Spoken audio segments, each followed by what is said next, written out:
So this is the next video in our series of lessons on the kingdom theme or motif throughout the Scriptures. And we're tracing this particular theme because it has direct relevance to God's eternal purpose.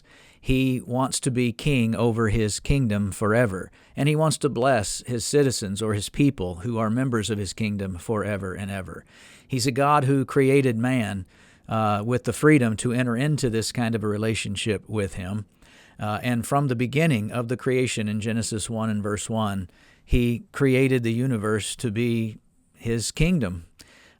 Mankind is to rule in that kingdom. Mankind is to be sub-ruler over God's creation and to give him glory as a result and enjoy his blessings as well forever. So in Genesis chapter 1, verse 26 and following, it says, "Let us make man in our image and according to our likeness, and let them have dominion over the fish of the sea and the birds of the air, the cattle, and so forth."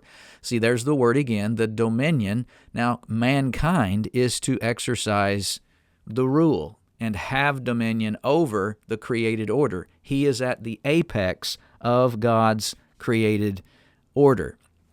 And so as those created in God's image, man is supposed to rule as God rules, but rule under the authority of God in obedience to him in order to enjoy the blessings and fulfill his purpose. His purpose goes on to be stated in verses 27 and 28. "Be fruitful and multiply and fill the earth and subdue it." The garden where man was placed was to flourish. It was to grow. It was to fill the earth with God's blessings and provision. And man was to exercise rule over the entire globe by subduing it. And so this original intention is echoed in places like Psalm 8, verses 3 through 6, when David there, the psalmist says, "When I consider the heavens, the works of your fingers, the moon and the stars which you have ordained." He's talking about the creation of all of these things and the fact that they exist, showing that God is the creator. When I consider all these things, he says, what is man that you are mindful of him? In other words, what place do we have in it? We seem so small and insignificant in relation to the entire creation.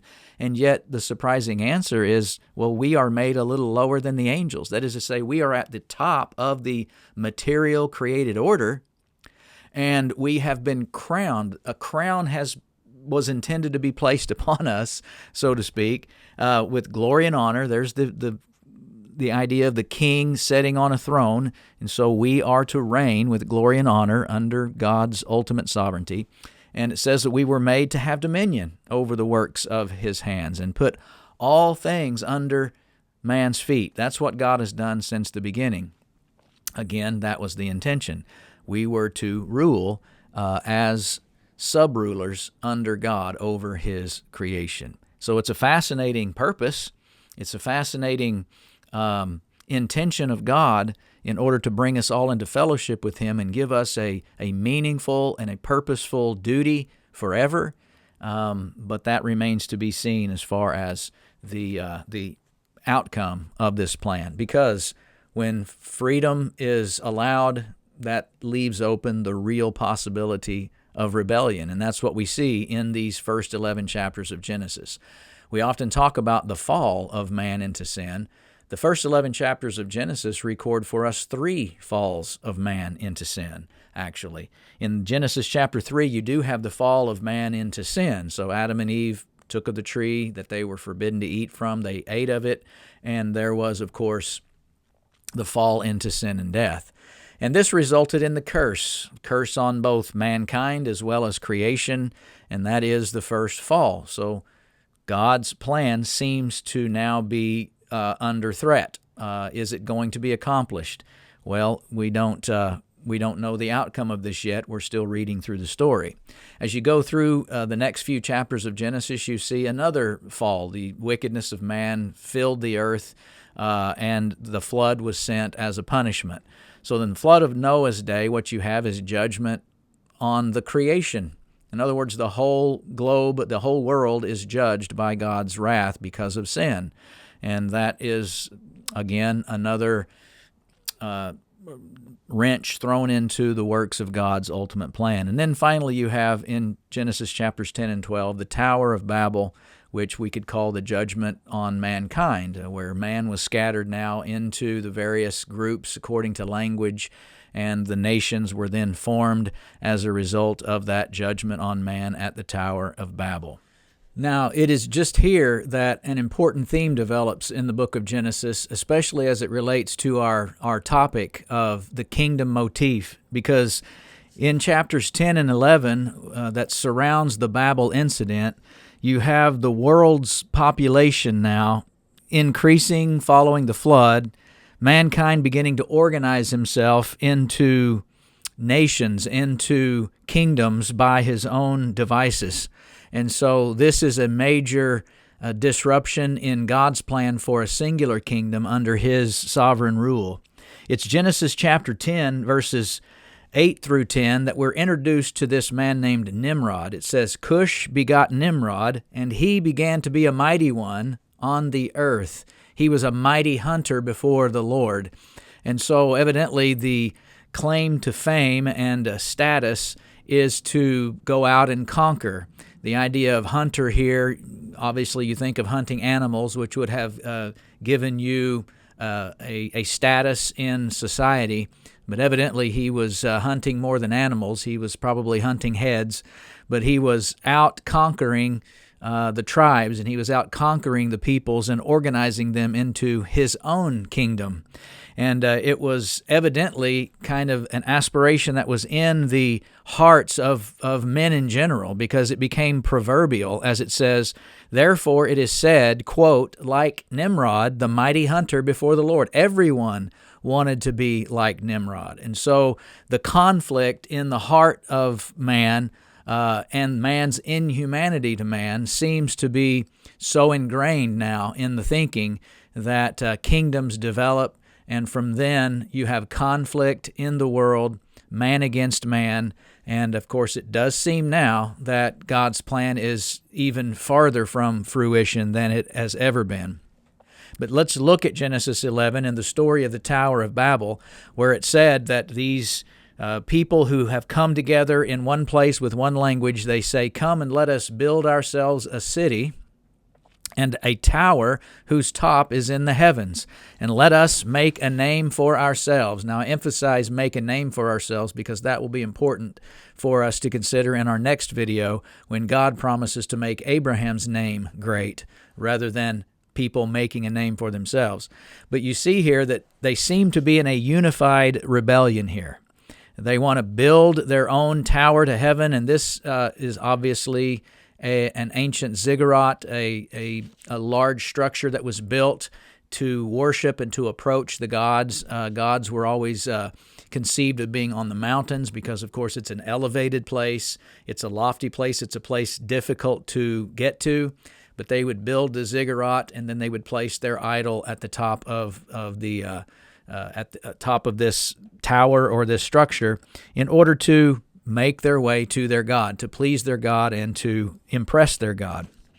But of course, this is not the way the God of heaven is to be impressed. This is not the way that the God of heaven is to be approached.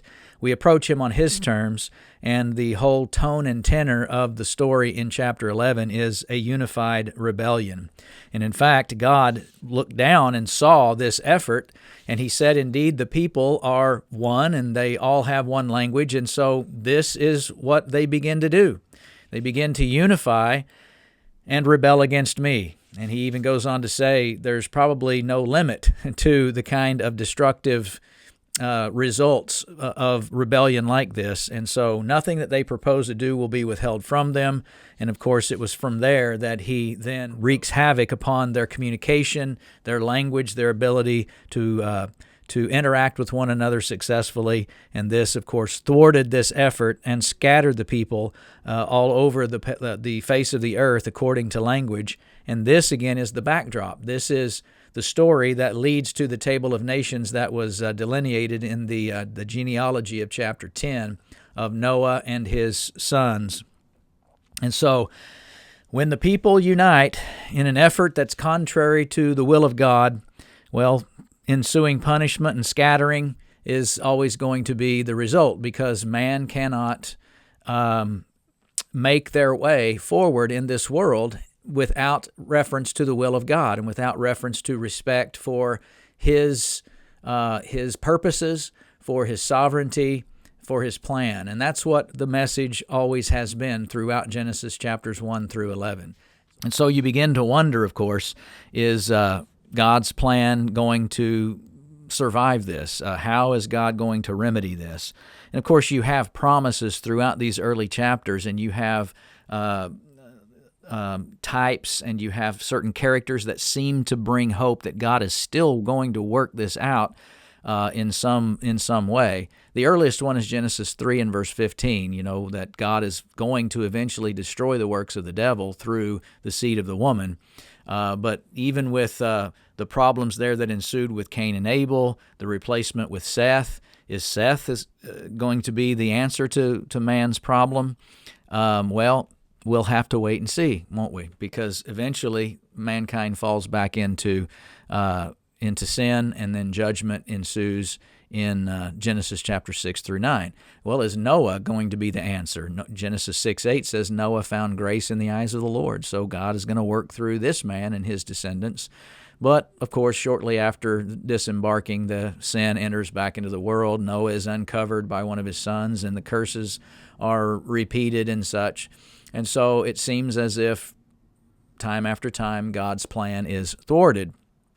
And finally, the judgment there at Babel.